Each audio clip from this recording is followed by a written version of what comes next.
My name is Emily Taylor, and at 28, I thought I understood my family. Growing up, we were the picture of stability and trust.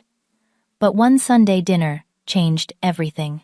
I was struggling financially, but too proud to ask for help. As we finished dessert, Dad casually asked, "Did that money?" I sent help with the bills.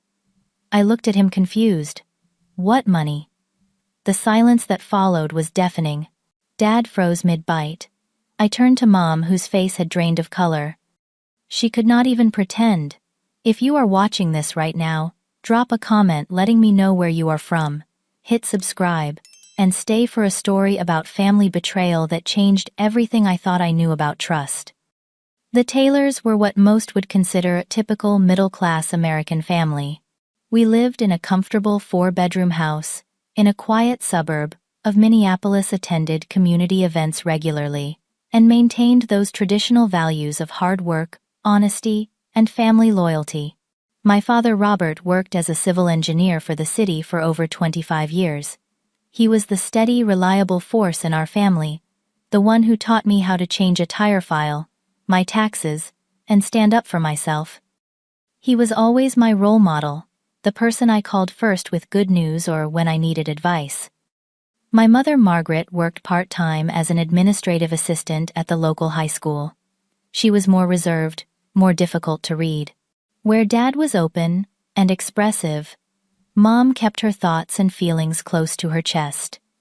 We were cordial, even friendly, but there had always been a certain distance between us that I could never quite bridge. As a child, I gravitated naturally toward my father, who seemed genuinely interested in my thoughts and dreams. Mom fulfilled her maternal duties without complaint, but there was always something slightly detached about her affection. After graduating from the University of Minnesota with a degree in marketing 3 years ago, I had been slowly building my career at North Star Communications, a small but growing marketing firm downtown. The job paid reasonably well for an entry-level position, but between my substantial student loans, the cost of living in the city, and the general expenses of adult life, I was just keeping my head above water financially. I had always been determined to make it on my own, without running back to my parents for help. Independence was a point of pride for me. Then about 6 months ago, everything seemed to fall apart at once. It started with an excruciating pain in my abdomen that sent me to the emergency room at 2 in the morning. An emergency appendectomy followed, and even with my company insurance, I was left with nearly $4,000 in out-of-pocket expenses. Just as I was working out a payment plan with the hospital, my 10-year-old Honda Civic decided it had had enough. The transmission went out completely, requiring a $2,000 repair that I simply could not afford. Public transportation in our city is decent, but added an hour each way to my commute. As if that were not enough, my landlord informed all tenants that, due to property tax increases, rent would be going up by $300 per month when our leases renewed. Mine was coming up in just 60 days. I ran the numbers over and over, trying to find a way to make it all work.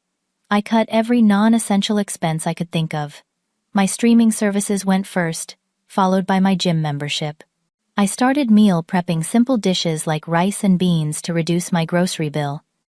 I took on freelance work on evenings and weekends, designing logos and managing social media accounts for small businesses. Despite all these efforts, I was falling further behind each month. The medical bills went to collections, damaging my credit score. I was putting groceries on my credit card and only making minimum payments. The financial stress was taking a toll on my health and my work performance.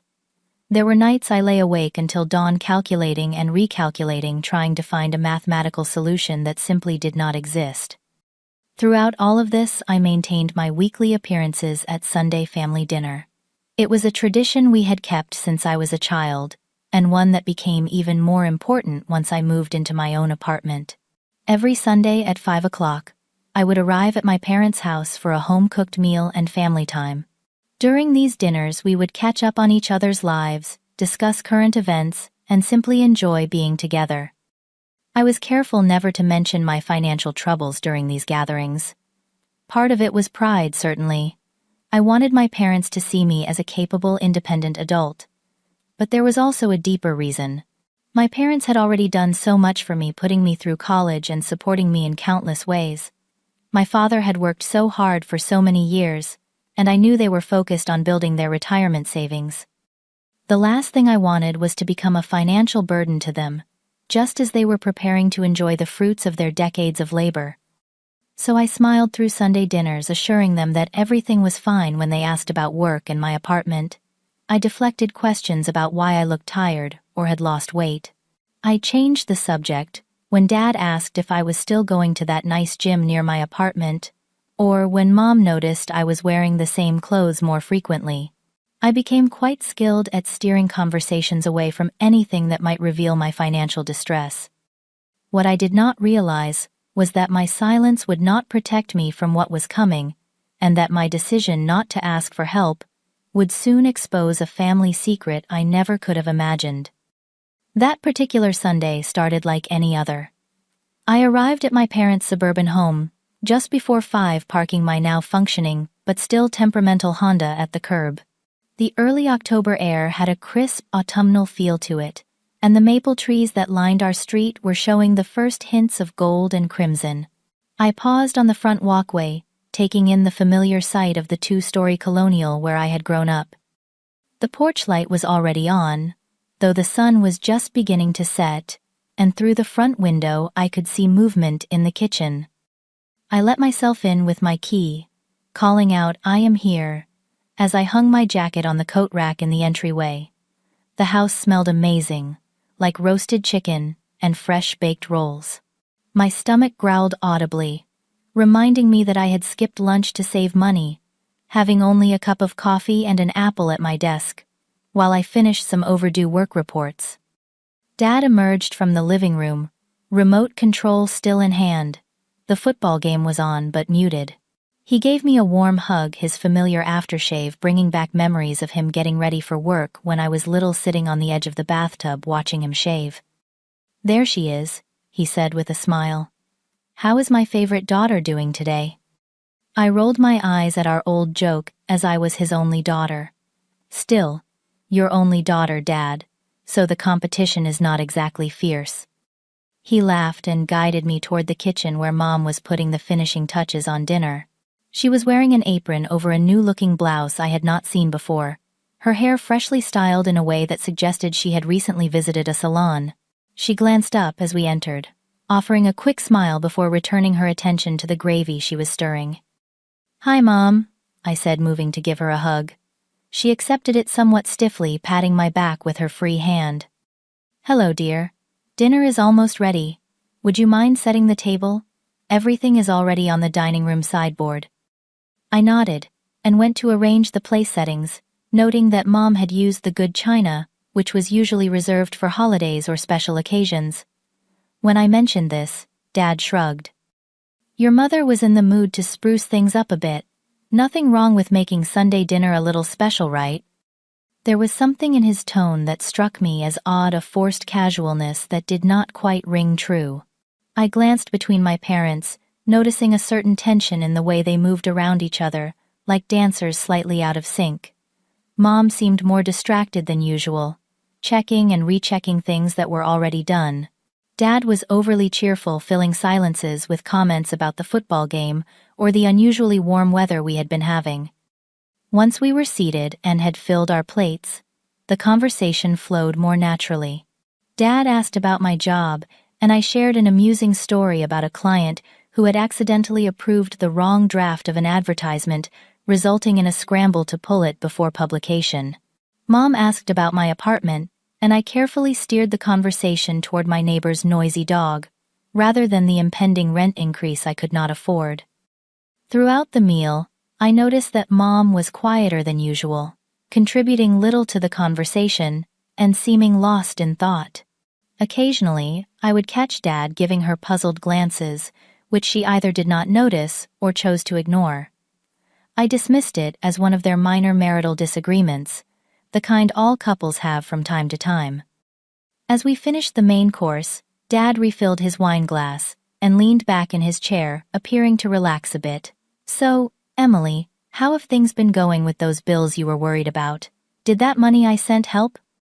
I paused my fork halfway to my mouth, a piece of roasted carrot suspended in midair. What money? I asked, genuinely confused. The change in the atmosphere was immediate and dramatic. Dad froze, his wine glass still tilted slightly, not quite returning to the table. His eyes widened, and a look of bewilderment crossed his face.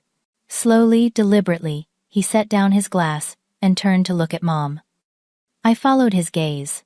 My mother had suddenly become intensely interested in arranging and rearranging the food on her plate. Her shoulders were hunched forward slightly, and a flush was spreading from her neck to her cheeks. She did not look up, could not meet either of our eyes. The silence stretched for what felt like minutes, but was probably only seconds. Finally, Dad cleared his throat. "Oh, I must be confused," he said, his voice strained and unnatural. "I was thinking about, your birthday check from last month." But his birthday gift to me had been a nice dinner out, not money, and my birthday was in April, not September. The excuse made no sense, and from the look on his face, he knew it too. I set my fork down carefully, looking between my parents. "What money are you talking about, Dad?" Dad's expression shifted from confusion to something harder, more focused. He was looking directly at Mom now, who still had not raised her head. "Margaret," he said, his voice soft, but with an edge I had rarely heard him use with her. "What is going on?" Mom's hands trembled slightly as she set down her own utensils. She smoothed her napkin in her lap, a nervous gesture I had seen countless times throughout my childhood. "It is nothing," she said, her voice barely above a whisper. "Just a misunderstanding." "What kind of misunderstanding involves money you apparently never gave to our daughter?" Dad pressed his confusion, giving way to something that looked alarmingly like suspicion. I felt suddenly as though I had stepped into someone else's family drama, like I was watching a play where I did not know my lines. "Can someone please tell me what is happening right now?" I asked, my appetite completely gone. Dad took a deep breath, then turned to face me directly.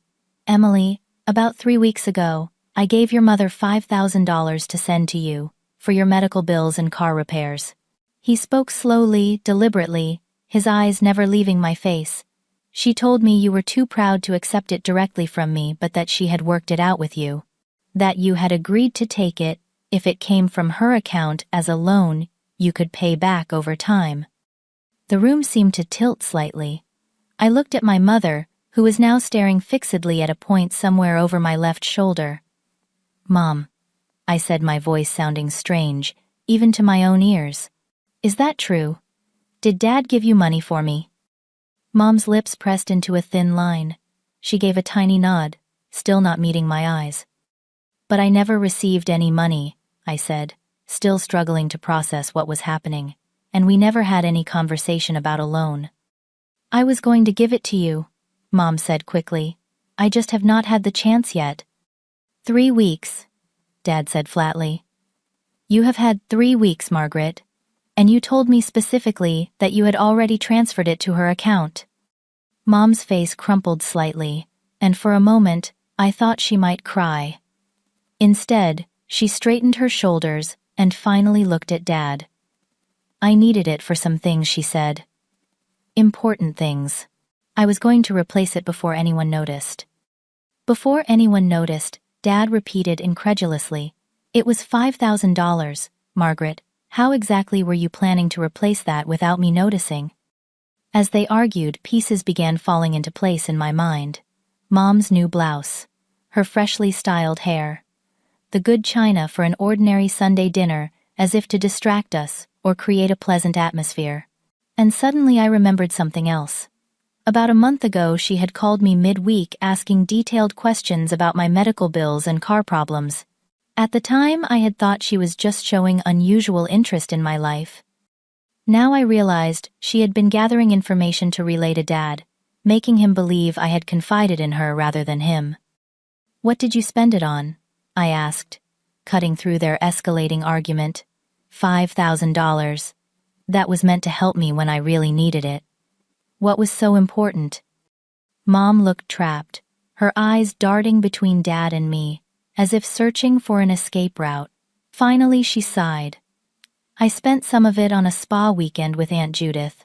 The rest went toward some clothes and shoes I needed, and a deposit for our anniversary trip. A spa weekend, I repeated, disbelief coloring my voice. While I have been eating ramen noodles for dinner 4 nights a week and taking the bus in the rain because I cannot afford to fix my car. I work hard too, Emily, Mom said defensively. I deserve nice things sometimes. Not with money that was meant for our daughter's medical bills, Dad exclaimed, pushing back from the table with enough force that the water glasses wobbled precariously. I cannot believe you would do this, Margaret. To our own child. The dinner had completely fallen apart. Dad was pacing now, running his hands through his hair in that way he did when truly upset. Mom sat rigid in her chair, a strange combination of defiance and shame on her face. And I felt as though the floor had opened up beneath me, revealing that the solid ground I thought I stood on had been an illusion all along. I stood up shakily. I think I should go, I said, my voice sounding distant to my own ears. Emily, wait, Dad said, moving toward me. This is not your fault. We need to talk about this. Not right now, I said already, backing toward the door. I need some time to process this. Emily, please, Mom called after me, finally showing real emotion. Let me explain. But I was already grabbing my jacket, fumbling with the door handle. I needed airspace distance from this revelation. I mumbled something about calling them later, and practically ran to my car. As I drove home through the darkening evening, tears streamed down my face. I felt doubly betrayed. Not only had my mother stolen money that was meant to help me through a genuine crisis, but she had also been willing to let me continue struggling, rather than admit what she had done. How many nights had I lain awake, terrified about my mounting debt, while she enjoyed spa treatments, and shopped for new clothes, with money that was intended to ease my burden. By the time I reached my apartment, a new emotion had joined the hurt and betrayal.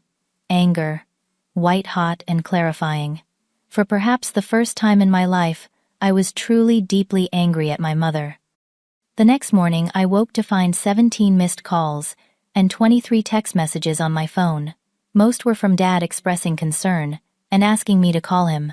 There were only 3 from Mom, each one increasingly defensive in tone, explaining that I did not understand the whole situation, and that she had been planning to give me the money eventually. I could not bring myself to respond to either of them. Instead, I called in sick to work, something I rarely did, despite my financial situation, making every sick day a luxury I could ill afford. But I knew I would not be able to focus on client proposals or marketing strategies with my family situation weighing so heavily on my mind. I spent most of the morning in a daze, replaying the previous night's dinner over and over, trying to make sense of what had happened. Around noon, my phone rang again. It was Dad. After letting it go to voicemail 4 times, I finally answered on the 5th call. Emily, thank goodness, he said, relief evident in his voice. Are you okay? I have been worried sick about you. I am fine, I said flatly, though I was anything but. Just trying to process everything. I know, sweetheart. I am so sorry about what happened. I had no idea your mother would do something like this. I sank onto my worn couch, pulling a throw blanket around my shoulders despite the apartment being fairly warm. Did you talk to her after I left? Dad sighed heavily. Yes. We had a long conversation. Or rather, I did a lot of talking and she did a lot of evading. But some things came out that, well, that you should know about. A sense of dread settled in my stomach. What things? It would be better to discuss this in person. Could you meet me for lunch? Not at the house. Somewhere neutral. 2 hours later, I was sitting across from my father at a quiet corner table in Franklin's, a diner we had frequented when I was growing up. Dad looked like he had aged years overnight, with dark circles under his eyes and new lines etched around his mouth. After ordering coffee for both of us, he reached across the table and took my hand. Emily, I need to tell you something that is going to be difficult to hear. After you left last night, your mother and I had a massive argument. I demanded to know exactly what had happened to the money, and she finally broke down and told me everything." He paused, taking a deep breath. "This was not the first time she has intercepted money meant for you." I felt as though I had been punched in the stomach. "What do you mean?" "Over the years, there have been numerous occasions when I gave money to your mother to pass along to you. Birthday gifts, Christmas presents, graduation money. Small amounts here and there that I thought would help you out or just be a nice surprise. She always told me you had received it and were grateful." My mind raced back through countless birthdays and holidays, trying to recall any mention of money from my father that had never materialized. There had been times when Dad had referenced a gift, and I had thanked him vaguely, assuming he meant a different present or was misremembering. "How much?" I asked, my voice barely above a whisper. Dad shook his head. "I cannot say for certain. The 5,000 was by far the largest amount, but over the years, it could easily be several thousand more." "But why would she do this? We are not poor. You both have good jobs. What would make her steal from her own daughter?" Dad rotated his coffee cup slowly between his palms. "Your mother confessed last night that she has been struggling with a shopping addiction for years. Clothes, shoes, jewelry, home decor. She hides purchases from me, maintains credit cards I do not know about. When I confronted her about the $5,000, it all came pouring out." I sat back stunned. A shopping addiction. But Mom always seemed so practical, so frugal even. That was the image she cultivated. Yes. But apparently, it was just that, an image. In reality, she has been spending compulsively for years, and going to great lengths to hide it from both of us. As this information sank in, another thought occurred to me. Dad, if she has been taking money meant for me for years, why ask about it now? Why mention the money at dinner last night? Dad's expression darkened. "Because I was suspicious. The amount was much larger than usual, and I wanted to make sure it had actually reached you. When I asked your mother for confirmation that you had received it, she was evasive, so I decided to bring it up directly with you, hoping she was just being forgetful." "You suspected she was lying," I said quietly. "I suspected something was off," he corrected. "I never imagined she would actually withhold money that was meant to help you through a genuine crisis." I thought back to the dinner, to Mom's stiff posture, and inability to meet my eyes. She did not even seem that sorry, just embarrassed at being caught. Dad was silent for a moment. "There is more, Emily. Something else she admitted last night that I think helps explain, though certainly not excuse, her behavior." I braced myself, wondering what other revelation could possibly follow. "What is it?" "Your mother told me that she has always been jealous of our relationship, of the bond you and I share. She resented being the practical parent, the disciplinarian, while I got to be the fun one you always ran to with your problems and achievements." I shook my head in disbelief. "That is ridiculous. She chose to be distant. She chose to keep me at arm's length emotionally." "I know it seems that way," Dad said gently. "And I am not defending her actions in any way. What she did was inexcusable. But she claimed that taking the money was in some twisted way her attempt to insert herself into our relationship, to be the one controlling the financial support that came from me to you." "That is sick," I said, anger flaring again, "and completely unfair to both of us." "Yes, it is," Dad agreed. "I told her as much. I also told her that she needs professional help, and that our marriage depends on her getting it." We sat in silence for several minutes, each lost in our own thoughts. Finally, I looked up at my father. "What happens now?" "That depends partly on you," he said. "I have told your mother that she needs to come clean to you completely, to apologize sincerely, and to return the money immediately. I have also insisted that she begin therapy for her shopping addiction. As for me, I am staying at Uncle Jack's place for a while. I need some space to think about everything." The realization that my parents might separate because of this hit me hard. Despite the anger I felt toward my mother, The thought of my family breaking apart was painful. "This is not your fault," Emily, Dad said, seeming to read my thoughts. "None of this is your fault. Your mother made her choices, and now she has to face the consequences." As we finished our coffee and prepared to leave, Dad handed me an envelope. "This is a check for $7,000, he said. $5,000 to cover what your mother took, plus an additional $2,000 to help you get back on your feet. I have opened a new account that only I have access to, so there is no chance of this happening again." I took the envelope, tears welling in my eyes. "Thank you, Dad. But I feel terrible about all of this. About you and Mom." He squeezed my hand. "This has been building for a long time, sweetheart. Your mother and I have had problems for years that we have both ignored. In a strange way, this situation might be the wake-up call we both needed." As I drove back to my apartment, the envelope tucked securely in my purse, I felt overwhelmed by conflicting emotions.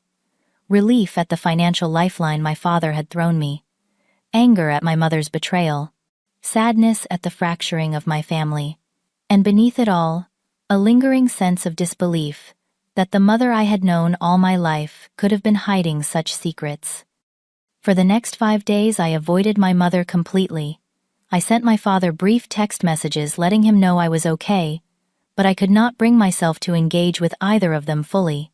I needed time to process everything I had learned, to come to terms with this new reality, where my mother was not the person I had always believed her to be.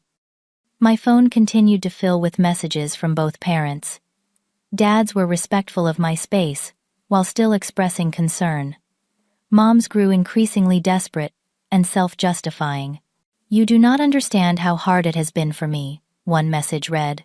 "I have needs too that no one in this family ever considers." That particular message sent a spike of rage through me so intense that I nearly threw my phone across the room.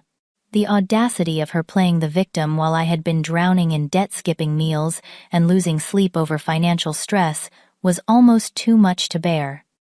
On the 6th day after the fateful dinner, I finally responded to one of her messages agreeing to meet for coffee at a cafe halfway between our homes.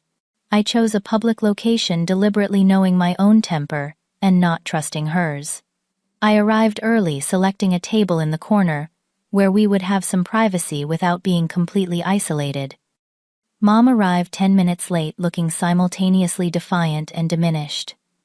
She had made an effort with her appearance, wearing a stylish outfit I suspected was new, which struck me as tone-deaf given the circumstances.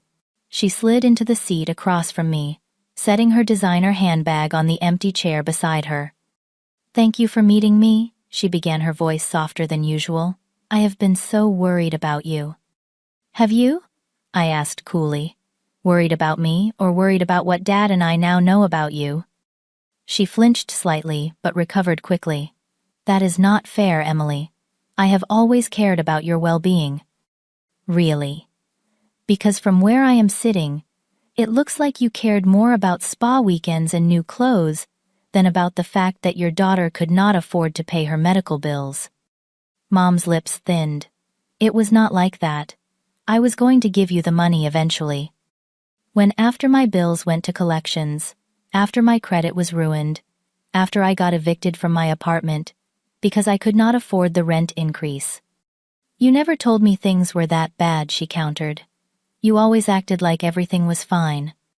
I leaned forward, keeping my voice low, but intense. "Because I was trying to be independent. I was trying not to burden you and Dad. But he figured out I was struggling anyway because he pays attention. He notices things. And he tried to help me, except you intercepted that help and used it for yourself." Mom looked down at her untouched coffee. "I made a mistake. I admit that. But you have no idea what it is like to be me. To always be the practical one, the responsible one, while your father gets to be the hero. To watch my daughter run to him with every problem and achievement, while barely acknowledging my existence." "That is not true," I protested, though, even as I said it, I wondered if there might be a grain of truth there. Had I favored Dad so obviously that Mom felt excluded? Still, That hardly justified her actions. Isn't it? She challenged. When was the last time you called me just to chat? When was the last time you asked for my advice, or shared good news with me first? It is always Robert this, Dad that. I have been your mother for 28 years, but sometimes I feel like little more than a housekeeper in your eyes. I was momentarily taken aback by the raw emotion in her voice. This was more vulnerability than my mother had shown in years, possibly ever. But then I remembered why we were having this conversation in the first place. Even if that were true, it would not justify stealing money that was meant to help me when I was in genuine need. Do you have any idea how stressed I have been? How scared I have been, working 60-hour weeks between my regular job and freelance work, eating ramen noodles for dinner, taking the bus in the rain, all while you were getting massages and buying new outfits with money that was meant for me. Mom had the grace to look ashamed. I know it was wrong. I did not think it through. I saw the money in the account, and I had been wanting to do this spa weekend with Judith for months, and I told myself I would replace it before you ever needed to know. And was that the first time Dad tells me you have been intercepting money from him to me for years? She shifted uncomfortably. It was not like that in the beginning. The first time was an accident. He gave me birthday money for you when you were in college, and I put it in my purse intending to deposit it in your account. But then I saw a pair of shoes I had been wanting, and I told myself I would replace the money from my next paycheck, but then there were other expenses and I never got around to it. After that, it just got easier each time. The casual way she described the pattern of deception made my blood boil. So you have been systematically stealing from me for years, and you would have continued if Dad had not caught you. I have a problem, she admitted quietly. A shopping addiction. I cannot seem to control it. I get this rush when I buy something new, but then I feel guilty, so I hide the purchases and the receipts. Your father does not understand. He is so careful with money, so responsible. He would never understand the compulsion. That does not excuse what you did to me, I said firmly. You let me struggle financially, let me stress and worry, while you used money meant for me to feed your addiction. Mom's eyes filled with tears. I know, and I am sorry, Emily. Truly sorry. I never meant to hurt you.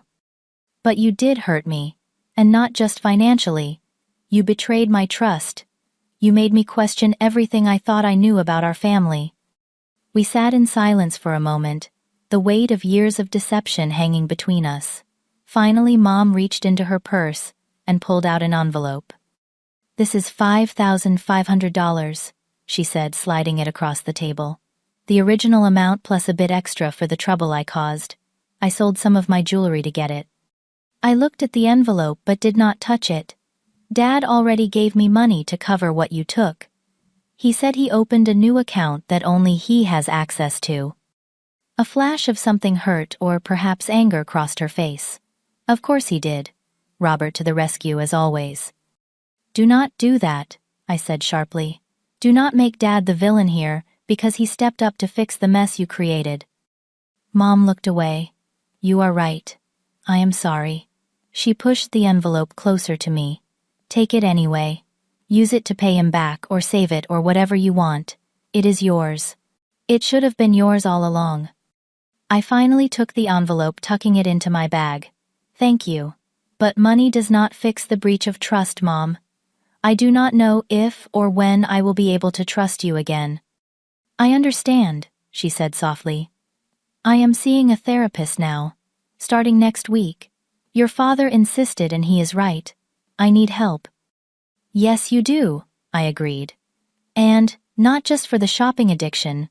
We need to address why you felt justified in taking from your own daughter, why you were willing to let me struggle, rather than admit what you had done. Mom nodded, a tear slipping down her cheek. Will you give me another chance, Emily? Not right away. I know it is too soon for that. But eventually I do not want to lose my daughter over this. I considered her question carefully. Part of me wanted to forgive her to repair our relationship and move forward. But another part, the part still raw with betrayal, was not ready to offer absolution so easily. "I need time," I said finally. "Time and evidence that you are genuinely changing, not just saying what you think I want to hear. For now, I think we should take a break from our usual contact. No Sunday dinners, no casual phone calls. When I am ready to talk again, I will reach out." The pain in her eyes was evident, but she nodded in acceptance. "I understand, and I will respect your boundaries. Just know that I love you, Emily, despite my terrible mistakes." As we prepared to leave, she asked hesitantly, "Will you be at Grandma's birthday celebration next month? The whole family will be there." "I do not know," I answered honestly. "Right now, the thought of pretending everything is normal with the extended family is more than I can handle. But I will think about it." I walked out of the cafe, feeling emotionally drained, but also strangely lighter, as if setting clear boundaries with my mother had lifted a weight I had not realized I was carrying. The road ahead would be difficult, our relationship forever altered by what had happened. But for perhaps the first time in my life, I was seeing my mother clearly not as the infallible parent of childhood, but as a deeply flawed human being with her own struggles and weaknesses. It was a painful revelation, but also, in its own way, a necessary step toward adulthood. The following weekend I met with my father at a park near his brother's house, where he was temporarily staying. We walked along a tree-lined path, the fall colors providing a beautiful backdrop to our difficult conversation. "How are you holding up?" I asked him, noticing the strain still evident in his face. "Taking it day by day," he replied. "It is strange being away from the house after 30 years of marriage, but I need this space to think clearly." "Are you and Mom talking at all?" Dad nodded. "We had a long conversation yesterday. She has started seeing a therapist, Dr. Winters. She had her first session on Tuesday." "That is good, I guess," I said, kicking at a pile of fallen leaves. "Do you think it will help?" "I hope so. But I am also discovering that there were financial discrepancies I ignored for years, credit card statements I never examined closely, purchases that seemed excessive but that I never questioned because I trusted your mother implicitly." I glanced at him. "How bad is it?" He sighed heavily. "She has nearly $20,000 in credit card debt that I knew nothing about, multiple accounts. And she has been using our joint savings to make minimum payments, which explains why that account never seemed to grow as much as it should have given our incomes." "Dad, that is serious," I said, alarmed at the figure. "What are you going to do?" "I have consulted with a financial advisor to create a debt management plan, and I have been clear with your mother that any reconciliation depends on complete financial transparency moving forward. No more secret accounts, no more hidden purchases." We walked in silence for a few minutes, the implications of his words sinking in. My parents' marriage was in genuine jeopardy, their financial future compromised by my mother's deception and addiction. "This is not your fault," Emily, Dad said, seeming to read my thoughts again. "Your mother's issues have been building for years. The situation with you and the $5,000 was just the breaking point that forced everything into the open. But if I had been more open about my financial struggles, if I had not been so determined to handle everything on my own, maybe this would have come to light sooner in a less dramatic way." Dad stopped walking and turned to face me. "Listen to me. You have done nothing wrong. Being independent and trying to make it on your own are admirable traits. Your mother made her choices, and now we all have to deal with the consequences." 3 days later, the family grapevine began buzzing. My father's absence from the family home had not gone unnoticed, and once Aunt Judith, Mom's sister and spa companion, learned of the situation, word spread quickly through the extended family. The calls and texts started flowing in. From my grandmother worried about her son and daughter-in-law's marriage, from aunts and uncles offering unsolicited advice, from cousins curious about the family drama. Everyone seemed to have an opinion about what should happen next.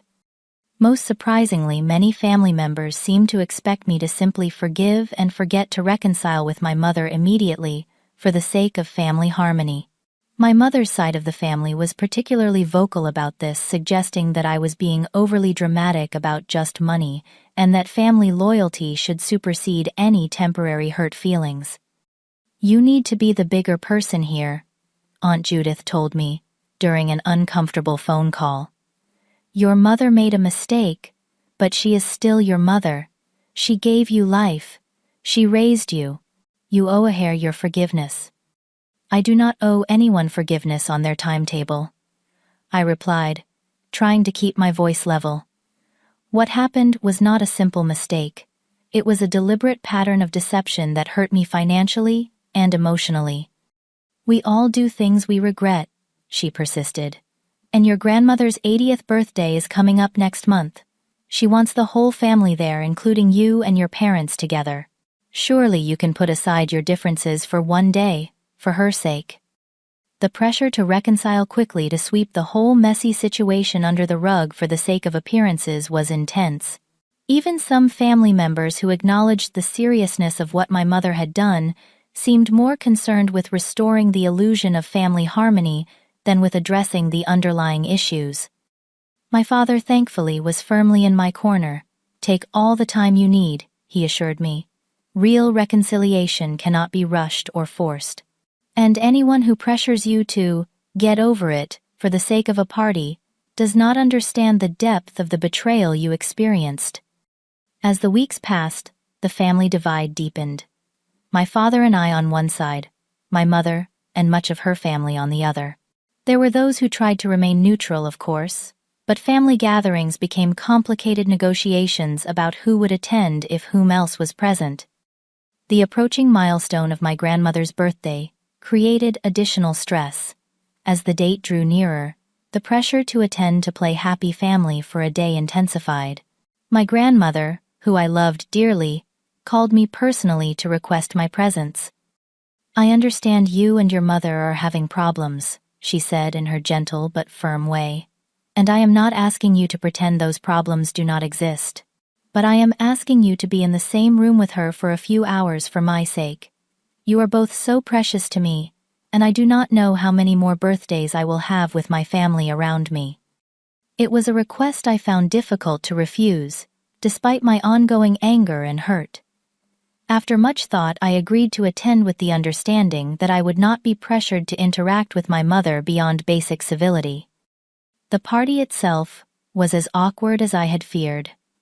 My mother made repeated attempts to engage me in conversation, to create an appearance of reconciliation for the benefit of watching relatives. I maintained a polite but distant demeanor, engaging minimally and focusing my attention on my grandmother and other family members. "She is really trying. You know my cousin," Rachel commented as we stood by the dessert table. "Aunt Margaret seems genuinely sorry." "I am sure she is sorry she got caught," I replied more sharply than I intended. But being sorry and making genuine amends are two different things.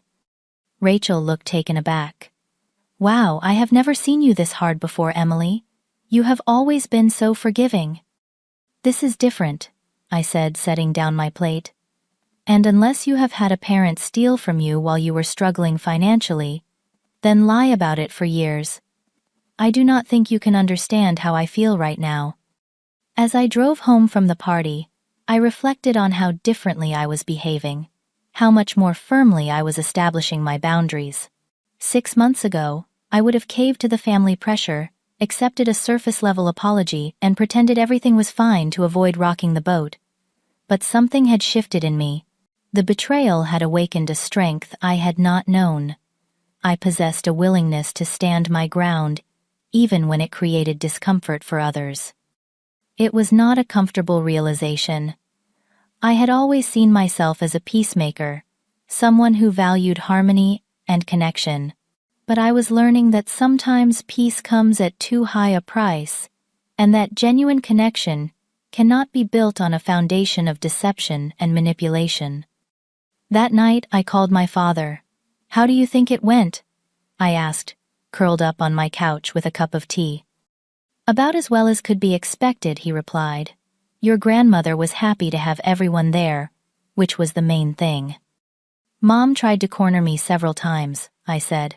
She kept trying to create these little moments of reconciliation for everyone to see. Dad sighed. That sounds like her. She has always been concerned with appearances. Is that why you stayed married to her for so long? To maintain appearances? There was a long pause. That is part of it, he admitted finally. But it is more complicated than that. We have history, shared memories, years of building a life together. Walking away from that is not easy, even when trust has been broken. Are you going to reconcile with her? I asked, voicing the question that had been on my mind for weeks. I honestly do not know, he said. She is making an effort with therapy. She has given me access to all her financial accounts. She seems genuinely remorseful, but trust once broken is very difficult to rebuild. I know, I said softly. I am experiencing that firsthand. Whatever happens between your mother and me, Dad said, do not let it dictate your own relationship with her. You need to make that decision based on what is right for you, not on what I do or what the rest of the family thinks you should do. His words stayed with me in the days that followed, as I navigated this new reality, where family gatherings were minefields, and long-held assumptions about trust and loyalty had been upended. I was discovering that family relationships, like all relationships, require constant tending and evaluation. That love, while important, is not always enough. That sometimes the healthiest thing you can do is create distance from those who have hurt you, even if they share your blood. It was a painful lesson, but one that would serve me well in the months to come. 3 months after the fateful Sunday dinner, much had changed in my life. The financial assistance from my father, combined with the money my mother had returned, had allowed me to catch up on my medical bills and car payments. My credit score, while still not excellent, was slowly recovering from the damage done by the collections accounts. More significantly, the entire experience had pushed me to be more proactive about my career and financial situation. I had applied for a promotion at work that I might previously have considered beyond my reach, making a compelling case for why I deserved the senior marketing coordinator position, despite having been with the company for only 3 years. To my surprise and delight, I got the job, which came with a significant salary increase. The additional income allowed me to begin building an emergency fund for the first time in my adult life, providing a buffer against future unexpected expenses. I had also made the difficult decision to move out of my expensive downtown apartment when the lease ended. My new place was a bit farther from work, but significantly more affordable, and I had found a roommate, Allison, a graphic designer I had met through a mutual friend, to share the costs. The arrangement was working out well both financially and socially, giving me both more breathing room in my budget and regular companionship during what had been a lonely and difficult time. My relationship with my parents remained complicated. Dad had moved back into the family home after 2 months at his brother's place, but he made it clear to both Mom and me that this was a trial reconciliation, not a permanent resolution. Your mother is doing the work, he told me during one of our regular lunch meetings. She has been consistent with therapy. She is being transparent about her spending. She is making a genuine effort. Do you trust her again? I asked.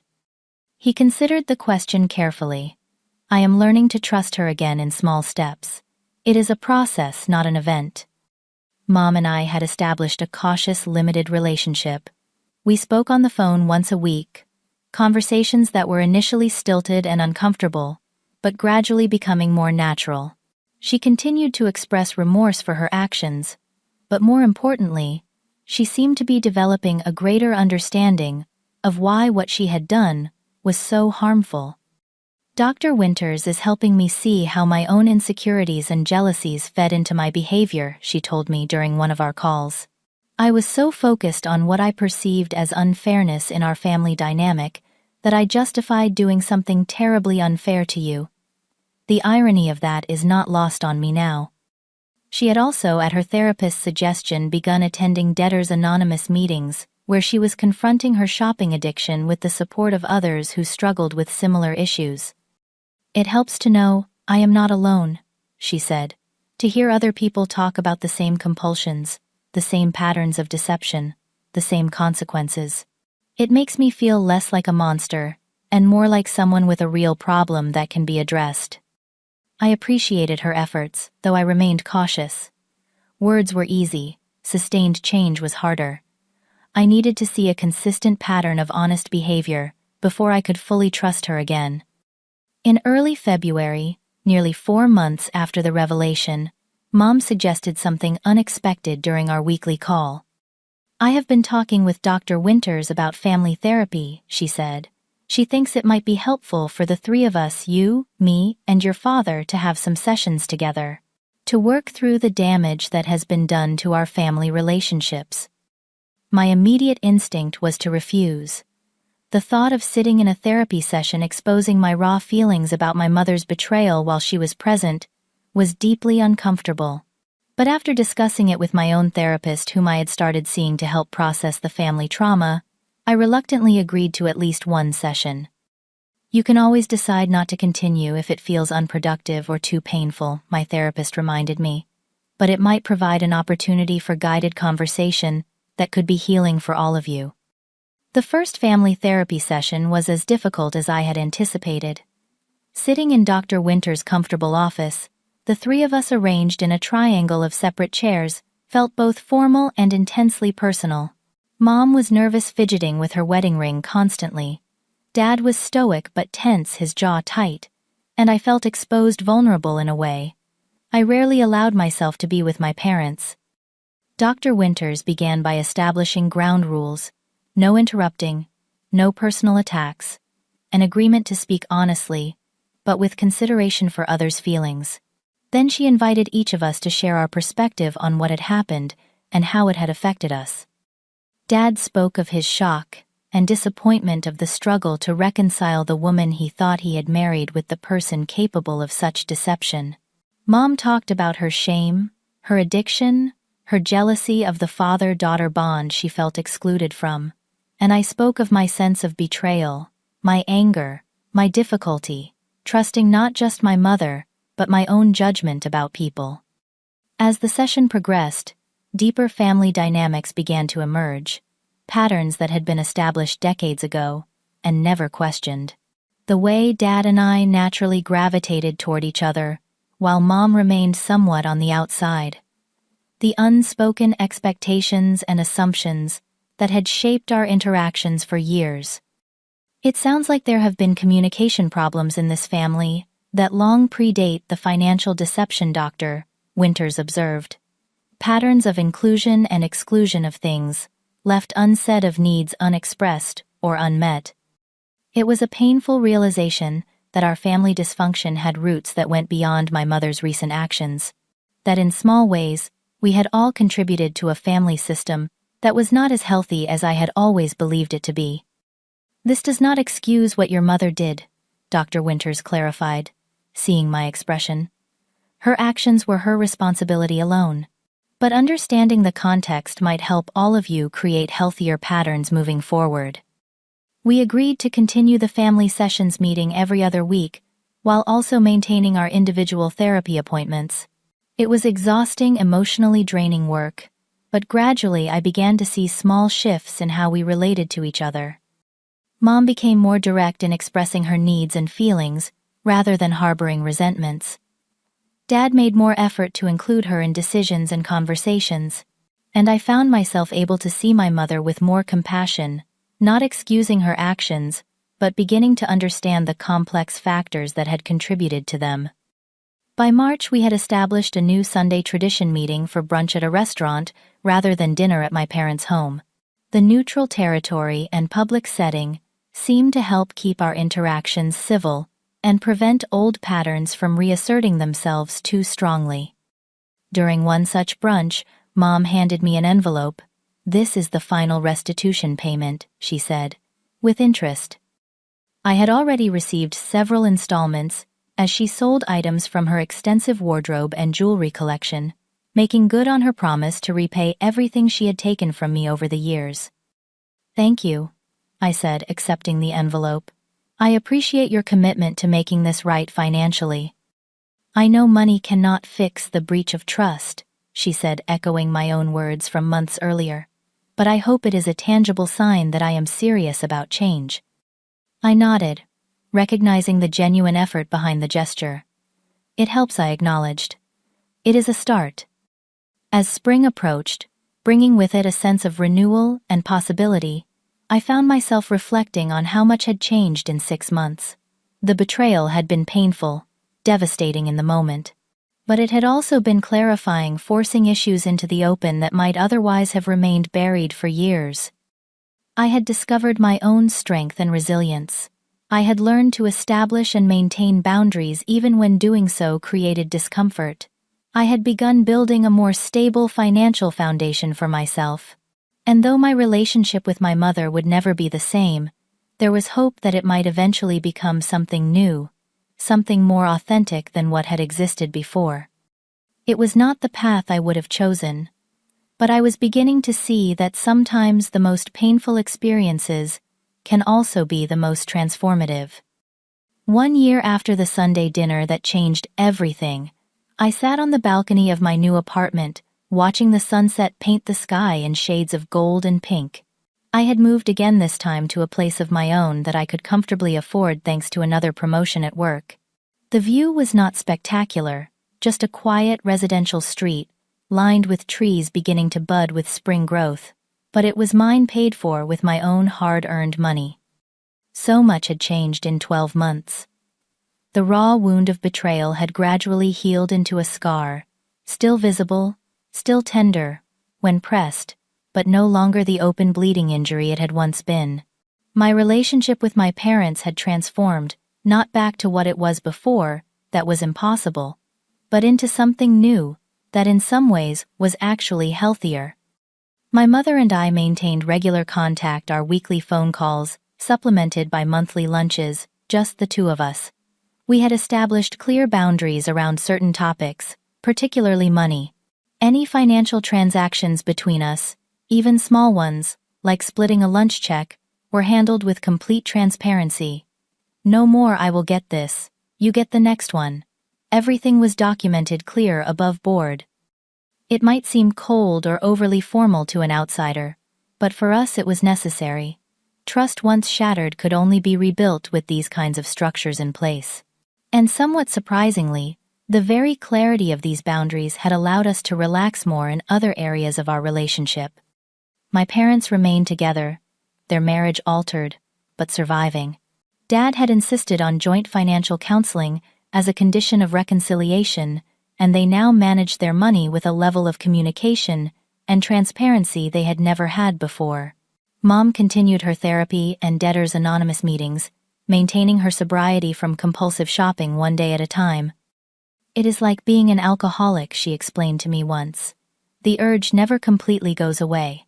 I still feel that pull when I see a beautiful pair of shoes or a new handbag. But I have tools now to recognize the impulse and choose differently." Our family therapy sessions had continued for 6 months before tapering off to occasional check-ins. Those sessions had revealed family dynamics I had never consciously recognized before, patterns established in my childhood that had shaped all our relationships. I learned that my mother's distance, which I had always interpreted as lack of interest or affection, was partially a response to what she perceived as my preference for my father. As a child, I had naturally gravitated toward Dad's warm, demonstrative personality, inadvertently sending Mom the message that I valued him more. She had responded by pulling back, creating a self-reinforcing cycle of distance that grew over the years. This understanding did not excuse her actions, as Dr. Winters repeatedly emphasized. Explanation is not justification became something of a mantra in our sessions, but it did help me view our family history with more nuance, to see how we had all contributed to the dynamics that eventually led to such a profound breach of trust. Perhaps the most significant change was in my own sense of self. The betrayal had forced me to become more independent, not just financially, but emotionally. I had learned to trust my instincts, to establish healthy boundaries, and to prioritize my own well-being even when doing so created discomfort for others. My friendship circle had evolved as well. Some friends had drifted away during the months when I was preoccupied with family drama and working long hours to stabilize my finances. But others had stepped up, offering support and understanding when I needed it most. Rachel, a colleague who had become a close friend, had been particularly steadfast, listening without judgment as I processed my feelings about my mother's betrayal. "You know what is strange," I said to her during a hike in the state park one weekend. "In some ways, I am actually grateful for what happened." Rachel looked at me in surprise. "Grateful that your mom stole from you?" "Not for that specific action," I clarified, "but for the wake-up call it provided." I was coasting before accepting financial insecurity, tolerating unhealthy family dynamics, avoiding difficult conversations. The betrayal forced me to change all of that. It made me stronger, more assertive, more honest with myself and others. "Silver linings from dark clouds," Rachel nodded. "But I am still sorry you had to go through all that pain to get here." "Me too," I admitted. "But I am not sure I would change it now, even if I could. The person I am today, the life I have built, the relationships I have now, they are all more authentic because of what happened." That authenticity extended to my relationship with my father as well. Our bond remained strong, but it had evolved from the somewhat idealized father-daughter dynamic of my childhood to a more equal adult relationship. I could now see his flaws and limitations, as well as his strengths, appreciate him as a complex human being rather than placing him on a pedestal. He had his own regrets about what had happened. "I should have been more attentive," he told me during one of our regular lunch meetings. "I should have noticed the signs," questioned the discrepancies. "I was so caught up in work and my own concerns that I missed what was happening right in front of me." "We all missed things," I reminded him. None of us were seeing the whole picture. As the 1-year anniversary of the revelation approached, Mom suggested a family dinner at their home, a deliberate echo of the fateful meal that had exposed her deception. I was hesitant at first, unsure whether revisiting the scene would be healing or simply reopen old wounds. But after discussing it with my therapist, I agreed. "It could provide a sense of closure," she suggested. "A way to acknowledge how far you have all come in a year." The dinner was surprisingly pleasant, the three of us moving around each other with a new awareness, a conscious effort to communicate clearly and honestly. We did not ignore what had happened, actually briefly acknowledging the anniversary, but neither did we dwell on it. It was simply part of our shared history, now a painful chapter, but not the whole story. As I drove home that evening, I reflected on the lessons I had learned through this difficult journey, the importance of honesty, even when it is uncomfortable, the necessity of confronting problems directly, rather than allowing them to fester, the value of setting clear boundaries and expectations in relationships, the possibility of forgiveness that does not require forgetting or excusing harmful behavior. Perhaps most importantly, I had learned that family love is not automatic or unconditional. Like all relationships, it requires ongoing work, clear communication, mutual respect, and accountability. The simple fact of being related by blood does not entitle anyone to trust or forgiveness that has not been earned. It was a harder, more complex understanding of family than the one I had grown up with, but also a more mature and ultimately more satisfying one. Real relationships based on genuine understanding, rather than idealized images or obligatory roles, may be more difficult to maintain, but are ultimately more rewarding. As I settled into my apartment that night, I felt a sense of peace I had not experienced in a long time. The betrayal would always be part of my story, a scar I would carry. But it no longer defined me or my family relationships. We had all grown, changed, evolved. We had found a way forward, not back to what was before, but toward something new that honored the painful truth of our shared experience. And in that truth, however difficult it had been to face, there was a kind of freedom I had never known before. Have you ever experienced a moment that completely changed how you saw someone close to you? A betrayal or revelation that forced you to reevaluate a relationship you thought you understood? I would love to hear your stories in the comments below. And if this story resonated with you, please like, subscribe, and share it with someone who might need to hear that healing is possible, even after profound betrayal. Thank you for joining me on this journey, and remember that sometimes our most painful experiences can lead to our greatest growth. Until next time, take care of yourselves and each other.